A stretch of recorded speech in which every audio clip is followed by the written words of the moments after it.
Welcome, investigator. Evil is on the rise. Crime is escalating. Our mission is to eliminate the crime by exposing evil, examine why it manifests, and highlight the brave souls that confront it every day. Join us as we work together to bring justice to every victim. Welcome to All Things Crime. Here's your host, Jared Bradley. Hey guys, it's Jared. It's a special episode of All Things Crime. So basically how this has come about is my good friend here, Tom, and I were talking on the phone, and we got talking about some of the crazy things that's happening and all these wild things that's happening across the world. And one of the main things is some of the cases that I think are more regional, but they actually have national prominence or should, but they're really not getting out there. And so we wanted to expose one of those, and maybe we'll do this once a week or something. We'll figure that out. But this is just kind of our first chop at it. We wanted to, I think some of the conversations that we've had in the last week or so, Tom, has just been really interesting. And some of the insights that we've shared, I think other people really would be interested in them. So we were sifting through a few cases. And by the way, all of you know Tom Myers. He's been on the show before. He is most importantly, he's a ranger, and you can see that picture of him right behind his head. And but he's also just retired from the FBI, led the ERT team up there in Baltimore. So he's seen it all. You know, Baltimore is not exactly nirvana right now. So or your perfect utopia, I guess. Right, Tom? Right. That's problems. Yeah. So, in fact, we got to share some stories that you were telling me about, some of the things you would find in the Baltimore city parks and things like that every morning. But before that, there's a case. Well, we had a lot to choose from, obviously. You know, right now there is so much going on in the United States. I mean, that kid from the Massachusetts National Guard just got arrested, and for leaking national secrets. Whether or not he is a hero or a traitor, we're still. I guess it depends on how you look at it, but even more than that, we wanted to select a case that maybe isn't getting the national attention that it really should.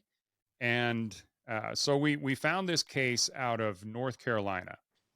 And Tom, why don't you I bring you in and you can just kind of describe this case and kind of what happened. That sounds good. Easter Sunday is when this started, and it seems to be a series of conflicts between two neighbors in a apartment complex in eastern part of Charlotte, North Carolina. Mr. Rasalas here, off to my right shoulder here, he was in constant conflict with Miss Miller, who he subsequently murdered over here, and Miguel Gonzales Rasalas right here. He murdered her inside of his apartment, apparently kidnapping her at one point. And from what we know in the various news services that have responded to this, there was a constant conflict. He had a baseball bat. He was beating on her door at one point, one of the neighbors reports in one of the news services, and then ultimately seems to have gotten hold of her, dragged her into the apartment there, and murders her. And murders her most graphic and one of the most demented ways I think I've ever heard before. Do you want me to keep driving on this, Jared? Give you the yeah. Actually, I and you know what, Tom, I think it's important because the way that he murdered her, and then some of her the burns on her inner thighs, those kind of things. I think it's important that the people understand that, because that all has significance. There's a level of violence here that I think most people are just not accustomed to. Yeah, he's. I did a quick graphic for it, based on like the autopsy sort of way of doing things, and this is what we know from press reporting so far. And one court appearance has wrapped a wire several times around Miss Miller's neck, bound her ankles with a cable, burned both of her inner thighs, sliced the woman from neck to navel, and severed her tongue. The tongue was removed, and it was found in, I believe in a table inside the apartment. It's a really graphic scene. Over the 30 years or so I've been doing this, I can't think of too many that exceed that. So And they said that there was body, tissue on in different parts around the apartment. So when you slice somebody from the neck to the navel, it sounds almost like he gutted her. yeah, it does. And then the tissue comment there, and there's a ritualistic component to this too. There was salt poured around the body and 3 handcrafted crosses made out of the broken table legs inside the apartment there. So there's something that he has been influenced by that caused that. Well, and for those of you that don't know, one of the reasons that people might use salt, that's actually like a torture technique. So if you have open wounds, it's kind of like, when you got scraped up, when you wrecked on your bike when you were a kid, and your mom pulled out the rubbing alcohol, man.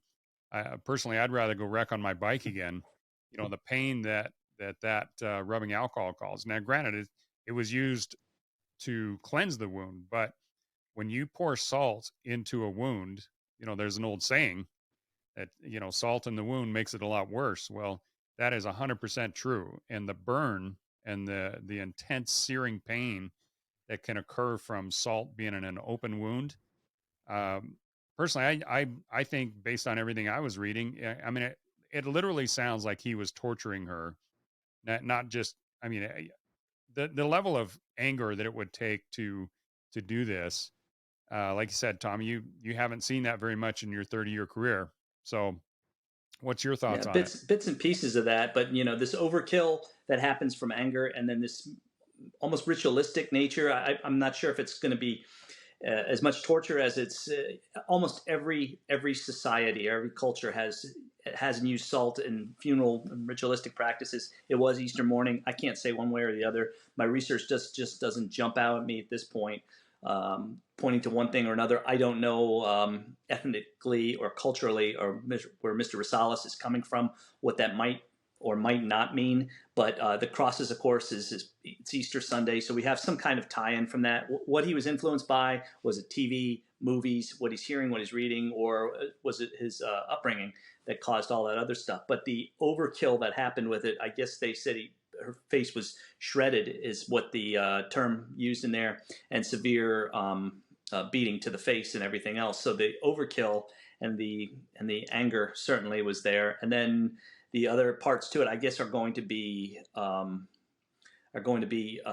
exposed in the court hearings. Some of it was so graphic that newspapers didn't want to report on it.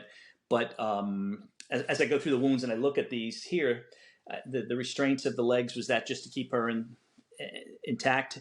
He suffers or seems to suffer from some sort of defense wounds on the face here, the scratches. So that certainly was the case, I would say, as she was fighting for her life.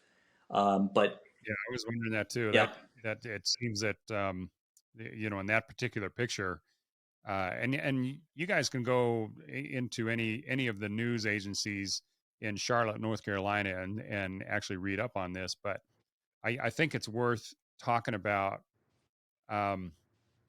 Clearly, if those are actually defensive wounds on his face, then he probably has those kind of wounds, on his arms and other areas where, if she was trying to fight him off, um, then that's important, because if this had been at a different location, and the sheer fact that he actually did this in his own apartment, that tells you some things too. Either he's not afraid of what the repercussions were, or he didn't care. Which do you think it is, Tom? just emotionally disturbed. Just emotionally disturbed individual that was able to sort of process life and possibly with treatment, and he's able to function uh, adequately until this point, whatever that trigger was. The reports coming in now are that there was a constant series of conflict back and forth with them. She doesn't seem to be, historically, what I'm reading right now, a confrontational type person, but something caused this conflict, and it caused a breaking point in whatever he perceived as happening. So and then he dug into that deep dark well of depravity, and for destroying this person, aside from just killing her, destroying her. So you have all those components to it: the face mutilation, or beating her so badly over there, but also the other ancillary wounds that would probably be secondary, whatever the cause of death was, but be secondary to it. The neck down to the navel wound here, and the burning of the thighs and everything else. So I don't know if we'll ever get to the bottom of it, meaning law enforcement and the public, and him making a statement on it. But it's pretty horrific.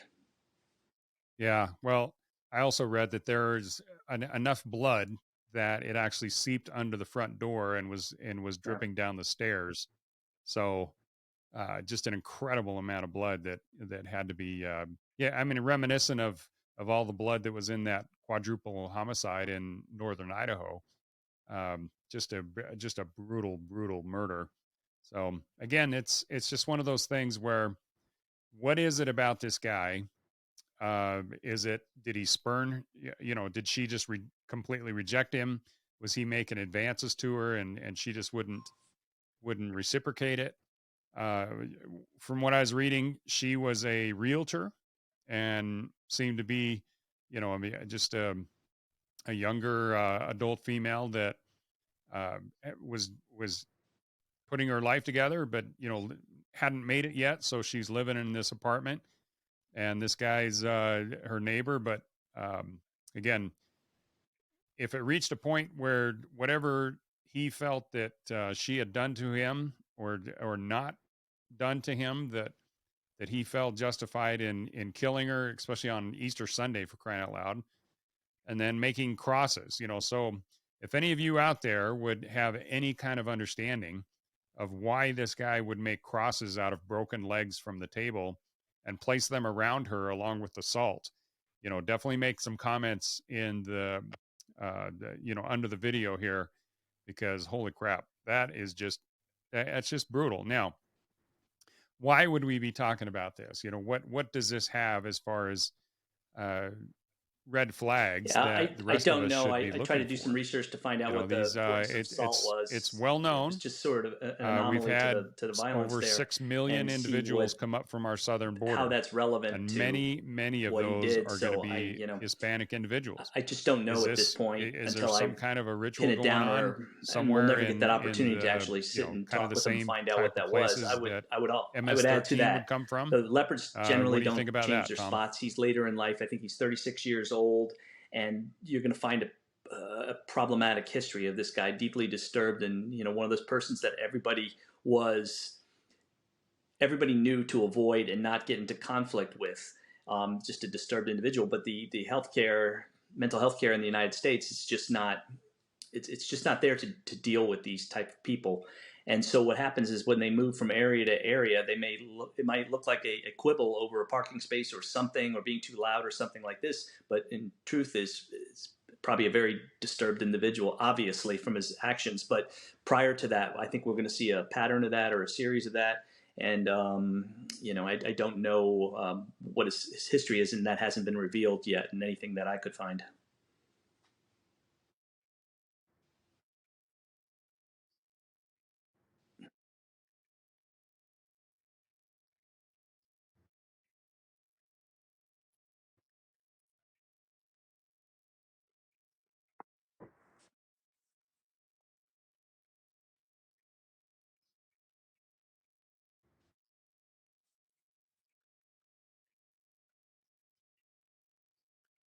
Well, I'm not sure this is completely connected, but the interesting thing that I've found is, especially as I travel the world, like in Europe right now, one of the things that's happening is there's a fair amount of violence that is created on this male on female thing, where uh, immigrants are coming into countries like Sweden, uh, you know, Norway, places like that. The immigrants are pretty much welcomed, but then as they make advances on to the people that have originally from there, um, if they're not immediately given what they want, then they immediately turn to Yeah, violence. And I quite think some possibly of could be these that the conflict of different cultures cultures is mixing in in with place, the and original so cultures, it, it it's could like very oil and well be water. the case It just isn't that mixing. happened here. I guess we're just Well, not going to know until we a have his natural history. recourse, My prediction especially is you're probably for going to the see more five or in excess of uneducated, five unsophisticated type of police individual, calls is to either his to go residence down to their or base arrests or model, and something that is like going to that. It be could be basically, he's 36. I'm going to say if they're able to especially track it for back to when men, he's a young man, it's it's turn probably to going to be violence to get what you want. pretty intense. And that's usually, like I said, leopards don't change their spots as far as emotionally disturbed, and sexual predators rarely change their spots either. It's just a process of them getting caught. No.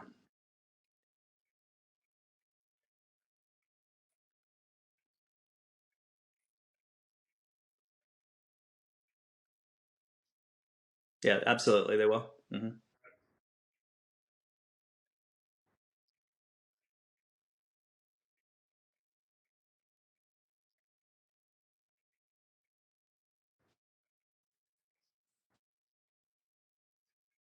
Yeah.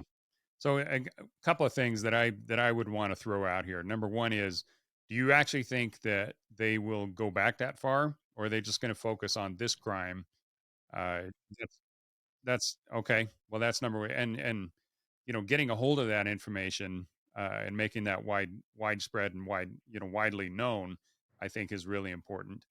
Number two is, based on where this individual is actually from, um, there's going to be a number of factors. If his background, meaning that the culture that he comes from, is that prone to violence, and number two is, what was there, if anything, I don't know if they will know this or not, but was there any kind of advances that he made as a man toward the woman, and then if those weren't reciprocated, then is that a triggering factor for this guy? I mean, to me, everything that's happening kind of in culture right now, it seems that the more successful women get, the more some men are Yeah, definitely finding that so. they're In not the as United needed. States, we've And I go when back it gets to down to the being a young basics, man, and men the change naturally have that of societal inclination to want to norms provide and for women in the workforce be was a protectors of gradual women. But thing. But if for somebody women maybe don't need coming from that, another and, country if they where totally it's an reject it, overnight then effect and you're is that not a used to slight that, against and him you and as I a are both used man? to that, having worked And with many not different that's even ally remotely an nations excuse, in but the army, it and is something to think about.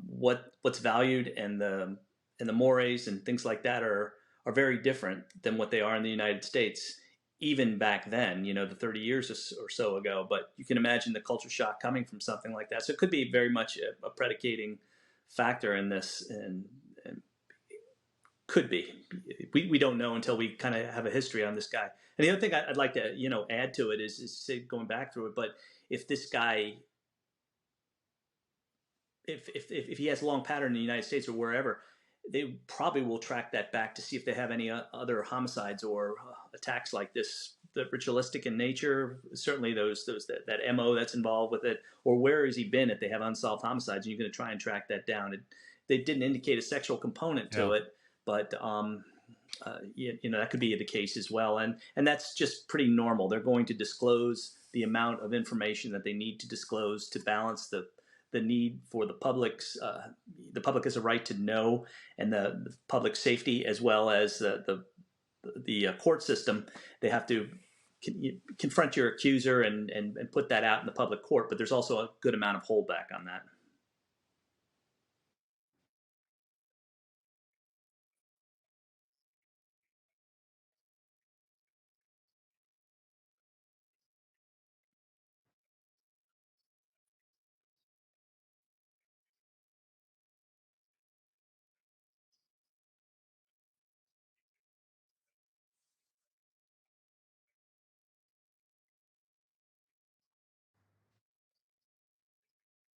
Yeah. So, a lot's remaining to be seen, but thus far, we know that the victim's name was Laura Miller. She was 35.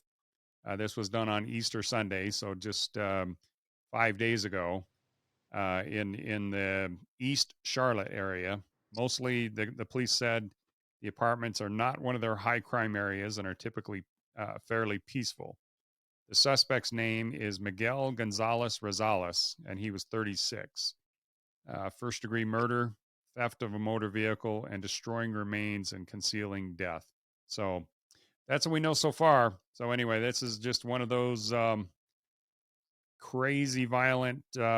I mean, No, this is to really, I do a little bit you of would the have to have cold some case kind of a work, background and some of the things that in I law do in enforcement concert with and in that, and a lot of criminology collaboration, is to we'll look really at something understand like how this violent this because was. I the mean, literally, police are often overwhelmed he with beat her to cases death with a and baseball bat, and but metaphorically, then bodies piled up when they're she had having all to sorts of other act wounds, on and that so first 48 hopefully hours on more that. details So will come out. they'll work this So, thing all right, back to a Tom, degree, but any last how words much can about you this do one? that? But if there's something strong enough on this case that's just eating at you, then you're probably going to find something in the history on this person. You know, it becomes more difficult if you go offshore or down to the Hispanic background. I'm saying South or Central America or something like that, but it could be from an area right there where you have multiple unsolved homicides. It's a bit of an anomaly because you have a rage attack, and it's not so much a serial killer with a cooling off period in between where he's attacking this, and we just don't know if there's a sexual component to it. But these guys are like those wolves that have fed.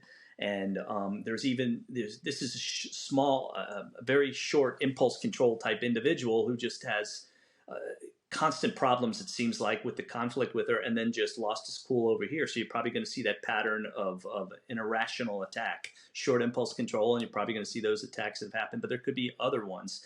In the golden age of serial killers, going back maybe 70s and 80s over there, guys were able to escape and evade law enforcement by just slaloming in between these jurisdictions. So less so these days with the DNA, but another challenge is taking into account that he could be from another country. That could very much be a component to it. Or he's operating under multiple identities. That could be a case as well, but the DNA will eventually, if this has a sexual component to it, it could very well, solidify the case against him for other cases. Yeah.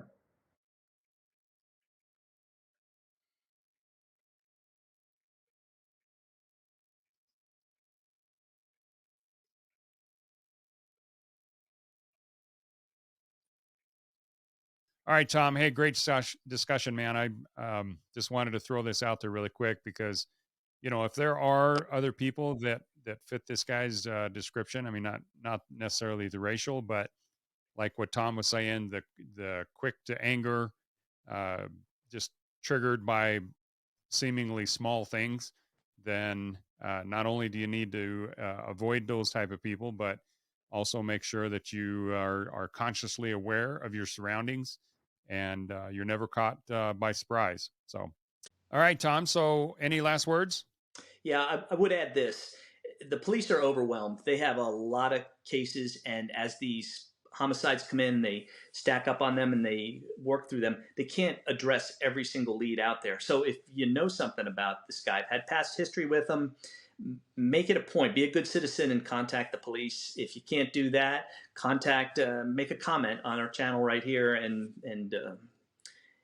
at least add something to the equation rather than it gets lost for years and that we don't have another victim floating around out there that they can't address because they just don't have the ability to go back and find these persons. They can't find unknowns. Just add that to it. Absolutely. All right, buddy. Hey, thanks. We'll talk to you later. You too. Take care, Jared. Thanks for joining us. Your attention today brings us one step closer to exposing and eliminating the evil that brings crime to our communities. Hit subscribe and share this episode. Together, we will bring justice to every victim.